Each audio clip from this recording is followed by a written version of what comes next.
Hey trainers, you're with PewterCityJim, and today I wanted to talk about object-based Pokemon.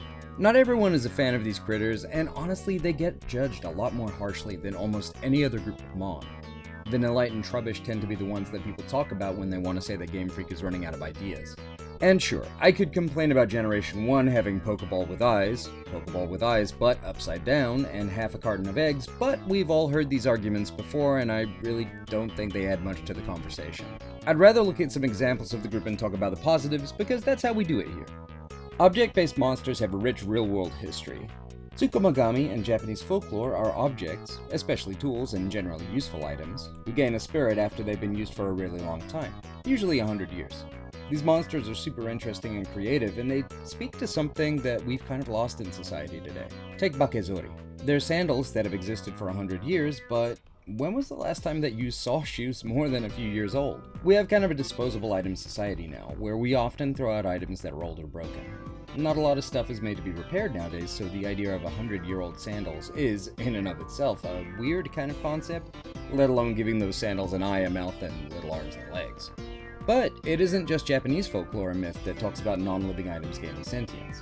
Talos of Greek mythology has a couple of possible origins, but one is that he was a winged man made of brass, forged by Hephaestus and given to Minos. He circled Crete 3 times daily to guard against invasion. There's also the gingerbread man. Before he was a character in the beloved family film series, Shrek, he was a character in a German folktale. He was baked by an old lady who had no children of her own, but once he was done baking, he decided he was not interested in becoming an adopted cookie/son, and so he ran away. Run, run, as fast as you can. You can't catch me, I'm the gingerbread man. In the end, he's eaten by a fox, so, moral of the story is don't run away from home if you're a delicious cookie. In summation, object-based monsters have a pretty rich history. Those are just a couple of the more popular examples, but you can find them in many cultures around the world. And you can find a lot of them in the world of Pokemon. And so here are my top 6 favorite Object-Mon families. For our purpose, an object-based Pokemon is one that isn't based on a plant or animal, does not evolve into a plant or animal. Yeah, Execute look like eggs, but they're really seeds and evolve into a palm tree, so they're not going to count in this video. And I was torn on whether to include ghosts that are possessing an object, because that whole category is a big old gray area, but in the end I decided that it couldn't hurt to include them. I will also be taking megas into account. We're going to pick a list of 6 that are, in my own super biased opinion, great examples of that thing with eyes done right. So, let's go. Number 6. Xurkitree and Stakataka.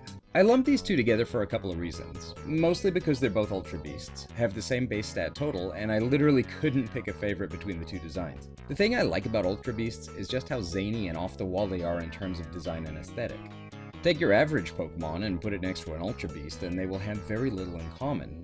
Yeah, they both fit into this franchise and work together to make a world of creatures that's ridiculously diverse. Xurkitree is based on sound wire management practices and trees, which kind of makes sense. If electricity is this guy's life's blood, then wires move it around the body much like a tree's circulatory system moves water and other nutrients, right? It's said this Ultra Beast is super common in its home dimension, but the first place we find it is stealing energy from a power plant. It will bury its feet in soil to try and take energy right from the earth, so you have to wonder if this critter's home is in a constant state of electric terrain. Thinking on trees for a second, it also has a star-shaped head, so Christmas trees come into play too, maybe. Oh, it also has the highest base stat total of any electric type, that being 570. Beast Boost is its ability, and that boosts the highest stat Xurkitree has upon knocking out a foe. Kinda like a more wild card version of Moxie. Stakataka is a colony animal. While being based on a brick wall and Mokumokuren, which is a yokai that inhabits shoji paper wall panels and tatami mats, it also kind of reminds me of things like corals and man-o-war jellyfish, which are actually colonies of creatures instead of just one singular organism. So take those concepts and combine them with a brick wall or castle battlement, and you have Stakataka. It's the heaviest rock type, has a base stat total of 570, and again it has Beast Boost for an ability. Number 5. The Litwick Family line. The shift from candle to chandelier is a really cool one for this creepy cabal of fiery fiends. That blue fire isn't the combustion of candle wax or lamp oil though. It's the gently simmering sum of your eternal soul. They take elements not only of man-made light sources, but will-o'-the-wisp too. That's not just a Pokemon move, by the way, but the ghost lights that people see at night over marshes and swamps. This phenomenon is gas released by decaying vegetation that combusts when it interacts with oxygen. But in the folklore of many countries, it's seen as something more supernatural and sinister. Litwick and its line hit all of the right buttons for me. It's a really strong concept, and that first form is just ridiculously cute. Oh, and the ghost fire typing is also super unique. Number 4, the Vanillite line. Yep, those gosh darned ice creams are here to ruin everyone's day. Which is actually really impressive because I can think of relatively few situations that ice cream makes worse. So these guys were designed by James Turner for Generation 5, and as I mentioned earlier, they tend to get thrown out as evidence of Game Freak running out of ideas. But I honestly disagree. The lore behind them is that they're icicles hit by the morning sun. But there's something there, some little kernel of spirit that doesn't want the icicle to melt. The icicles that become Vanillite somehow manage to hold on to life, and there's just something nice about that. It's a really good message. Even as things get tough, and by all accounts you should be melting and shrinking and eventually gone, just hang in there for all you're worth and you may just make it. I don't know, I like that. Plus, they look hilarious without their snow. Vanillux is too vanillish that melted a little bit during the day and then froze back together at night, which is a really sweet little mini story. They liked each other so much and were in such close contact that they wound up stuck together for life. Aw, ice cream cuddles. I feel like this level of thought and lore is a little bit more involved than some folks realize, that's all. Number 3, Trubbish and Garbodor. And I can hear the clicks of that unsubscribe button already. Ice cream and garbage make the top 6? Blasphemy! But wait, I have my reasons, I promise. In Pokemon, we really do love our trinities, right?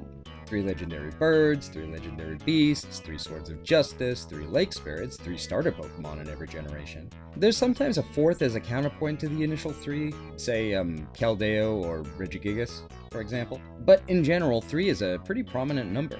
Trubbish and Garbodor are part of a Pokemon triangle as well. A triangle of garbage. See, Trubbish being a bag of trash represents our thrown away things. The refuse from our day-to-day life that has nowhere to go but in the trash. It's the waste we produce on the daily that makes its way to landfills, dumps, and piles of litter by the freeway. It stands as a counterpoint to 2 other poisonous Pokemon, Grimer and Coughing. Grimer represents our watery waste. Sea pollution specifically. Toxic sludge brought to life by X-rays from the moon. And Coughing is air pollution. Smog, smoke, burning fossil fuels, and all the other past gases that we clutter our air with. So you have land pollution, water pollution, and air pollution. And by my count, we only need 2 other types of environmental sabotage to summon Captain Pollution. It's a reference to a 90s cartoon. Look, I figure if Rick and Morty can make an entire episode that's a Captain Planet reference, I can probably do a throwaway gag. That was a really good episode, though. Anyway, number 2, the Shopit Line. Oh man, these guys are neat. So they're modeled on Bozu, which are little dolls hung out of the windows in Japan to, essentially, wish for good weather. I'm oversimplifying a bit, but that's the general gist. They're simple, often made of paper, and oh, look at that! Cast form is also based on them and are a completely different creature with a completely different gimmick. But Generation 3 as a whole was super focused on the weather, so it makes sense that you'd get variations on a theme here. Anyway, I digress. These Pokemon are attracted to feelings of spite and jealousy. If someone is feeling those emotions particularly strongly, Shopit will gather under their eaves. Kinda like how Bozu are hung out of windows, but instead of wishing for good weather outside, they're signaling turbulent weather in the hearts of the inhabitants of these homes. It's just a fun, weird reversal of the idea. Banette are the evolved form, and they have an even sadder bit of lore. They're old, tattered plush toys that have been cast aside. They're kinda like a worst-case scenario for Sheriff Woody. Anyway, being discarded, they can often be found in dumps and landfills, and I wonder if they're friendly with the Garbodor. They share an egg group, weirdly enough. There's actually a pretty great short live-action Pokemon fan movie made with a Banette in it. Link's in the description because I love it and I recommend that people see it. Then you've got Mega Banette. Try tossing out this toy. It will not let you. It has the highest base attack stat of any Ghost-type Pokemon. It's so powerful that it can't help but curse its own poor trainer. Between that and Litwick nibbling on your soul all day long, I feel like being a Ghost-type trainer in the Pokemon world should come with hazard pay. The thing I like most about Banette, though, is that if you treat it kindly, it will calm down and lose that vengeful streak, becoming just a soft toy again. With a little bit of care and gentleness, you can turn its life around, and I think that's really great. Honorable mentions. Rotom Object Forms. Rotom has become a really important and special Pokemon in the games. It can do just about anything and be just about anything, and I had a hard time not placing it in the top 6. At the end of the day, though, that versatility is kind of what kept me wavering on it, because, well, it's not any one object. It's any object at all, and that makes it a little broad for me to want to include here. The Honedge family. It's a ghost sword. That makes it pretty dang cool, plus Aegislash's ability is one of the most interesting abilities in Pokemon period. I think the only thing stopping me from rating it higher is that it's hard to connect to. The face isn't super expressive, so I have a hard time bonding with it, but that's a me problem, not a you problem, Aegislash. Grimer and Muck. This is one that toes the line of object for me. It's a pile of sentient sea goo, but is a pile of anything really an object? Or is it more like just a substance? Where do you draw that line? In the end, I decided that it was a little outside of the realm of what I consider an object. Which is a bummer, because Grimer and Muck were some of my favorites back in the day, and with their Alolan glow-up, they're more colorful and interesting than ever before. Number 1. The Magnemite family. The original Objectmon. Literally. During the design process for Generation 1, Satoshi Tajiri sent Ken Sugimori a design brief that was a magnet Pokemon and let him work it out from there. It was the first ever Pokemon not based on animal, vegetable, mineral, or ghost as a result. I love that bit of history. So it's not exactly an object that would be commonly found in the world, I'd say. It's more complex than just a cartoon magnet given eyes. It's a little robot. It's manufactured as indicated by the screws, but who made it? Where did it come from? How many were produced? Where would you even find the factory that churned them out? Why does the last stage look like your stereotypical flying saucer? I'm not saying it's aliens, but I mean, it does send and receive mysterious radio signals from space, so... Anyway, Magnemite and its family have seen a couple of changes with the passing of generations. It was one of the first Pokemon to have its typing reconfigured with the introduction of new types in Generation 2, going from straight electric to having the steel type added in there. It was also one of the Pokemon in Generation 4 to gain a new evolution. Not only that, but it was an evolution based on location, being specific to Mount Coronet. It seems that this little magnet is kind of a guinea pig when it comes to formula additions, though it didn't get a Mega or a Gigantamax form. In fact, it said in one of the Pokedex entries for Magnezone that scientists have tried to evolve it further in lab tests, but they couldn't succeed at it. Yet. And there you have it, my top 6 or so Objectmon. How do you like my list? These Pokemon tend to be pretty contentious, so let me know your thoughts in the comments. Thanks so much for watching, I really do appreciate it, and I'm looking forward to catching you in the next video. Take care. Bye!